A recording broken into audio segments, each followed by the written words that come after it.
Hello guys! Hello Virgo! Welcome dito sa aking channel, Kapalaran 888 Virgo. Alamin natin kung anong messages, vibration, gabay energy para sa lahat. Ito ay general reading. Virgo. First card mo is count your blessings. Okay, meron ba ditong mga Virgo na maraming disappointments sa buhay? Marami kayong mga expectations, siguro for the past few months, masyado kang nakampante, Virgo. Yung for the past few months or years, siguro masyado kang kampante. Marami kang expectations sa sarili mo, na parang iniisip mo, ang dali lang pala kitain yung pera, ang dali lang palang umasenso, ganyan ganito. But, siguro for the past few weeks or pwedeng past few days, medyo nagiging negative ka na naman. So, pwedeng meron ka na namang negative thoughts. Iniisip mo na marami na namang negative yung pumapasok sa isip mo. So, dito sinasabi, huwag kang masyadong mag-isip ng negative. Huwag kang mag-focus sa kung anong negative na pinagdadaanan mo sa ngayon or sitwasyon mo sa ngayon. Bilangan mo yung blessings sa meron ka. Kasi minsan, sa sobrang focus natin sa negative, hindi natin napapansin na marami pala tayong blessings marami pala tayong biyaya, marami pala tayong dapat i-appreciate or ipagpasalamat. Number 27, okay, 27, no, 25, 7. 25, 7, alchemy, it's transformation, change, expected or unexpected. So, sinasabi sir dito na yun yung dapat mong bantayan, okay?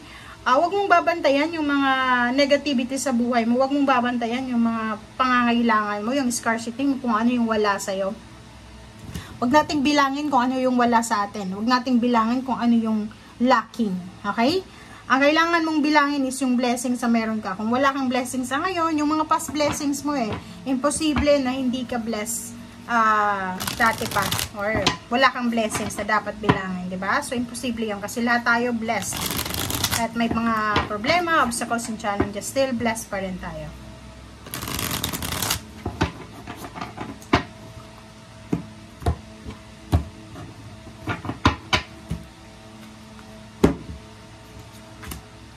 Okay, Death card. 8 of Swords. Oh, diba? Tingnan mo. Ang ganda na ito Ganda. 10 of Pentacles. The Magician. Wow. Diba? Kung makikita mo dito, Virgo, sobrang ganda ng baraha mo. Sa ilalim mo is King of Wands. So, it's all about passion, work, career, money.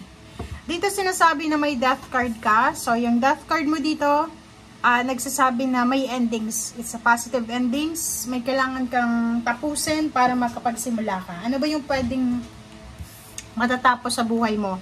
Itong restrictions, itong stagnation, itong problema na to. So, comment down below if marami kang pinagdadaanan na restrictions. Like money. May mga gusto kong bilhin, gusto kang gawin, gusto mong mag-open ng business, pero wala kang pera. Relationship. Parang gusto mong makipagrelasyon, pero wala ka namang relasyon. Or walang nagkakagusto sa'yo, or wala kang nagugustuhan.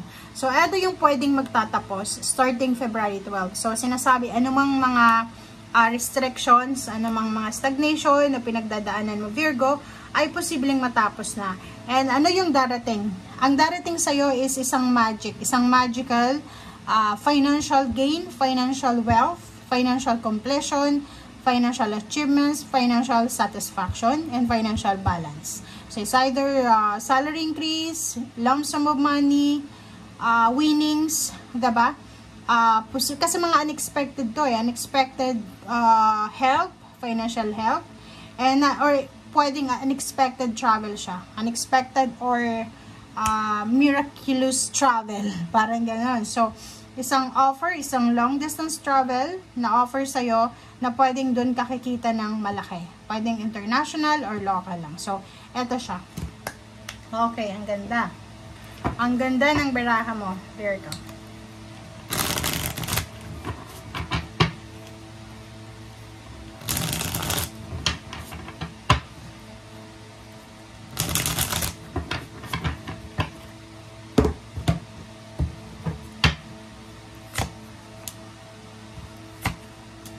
High Priestess, 3 of Wands, and then 5 of Cups. Okay, High Priestess, sinasabi sa'yo dito na may mga hidden messages, hidden blessings na posibleng nakalakip dyan sa kung ano man na pinagdadaanan mo sa ngayon. 3 of Wands, may hinihintay ka eh. It's either naghihintay ka ng tulong, or it's either naghihintay ka ng message of confirmation, it's either naghihintay ka ng pwedeng end of contract, or gaano man to na positive endings na hinihintay mo. But habang naghihintay ka dyan, nakikita ko na you have regrets, diba? Meron kang pinagsisisihan sa ngayon.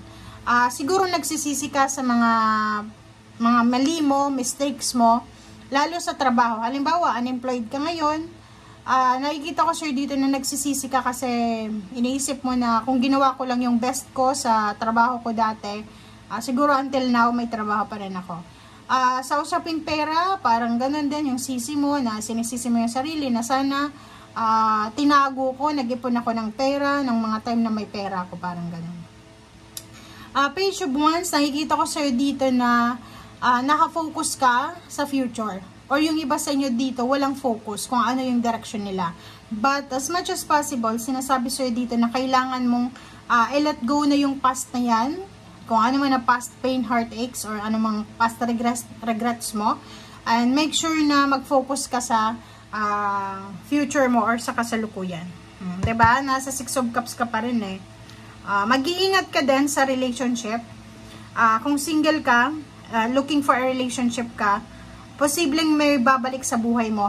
Pwedeng ex mo yan, or pwedeng friends, mga dati mong kaibigan, or kung sino man sila, na posibleng papasok sila sa buhay mo. And mag-iingat ka dahil pwede nilang traidoran ka, or pwede nilang guluhin yung buhay mo. So, Queen of Cups, sinasabi sa'yo dito na as much as possible, kumalma tayo sa ngayon. Lalo simula ngayong February 12. Huwag tayong masyadong demanding. Okay? Kung mag-isa ka lang sa ngayon, wala kang kaibigan, okay lang. Enjoy mo yung pag-iisa mo. Huwag kang mag-demand na bakit ako ganyan? Ganito, mag-self-pity. Kaya as much as possible, kung ano yung meron ka sa ngayon, i-enjoy mo. Count your blessings. And yun na nga, wag mo nang isipin pa yung nakaraan. Move on. Okay? Move on and trabahuhin natin kung ano yung gusto nating resulta. Okay? So, nakikita ko sir dito, may mga Virgo na magta-travel sila paalis sa kanilang probinsya, paalis sa kanilang bansa, or sa ibang bansa. And nakikita ko, it's because of work, it's because of career. So, pwedeng unemployed ka, looking for a job, or pwedeng dati kang OFW na gusto mo nang bumalik sa bansa na gusto mong pagtrabahuan. Okay? Thank you guys for watching and see you again. Bye!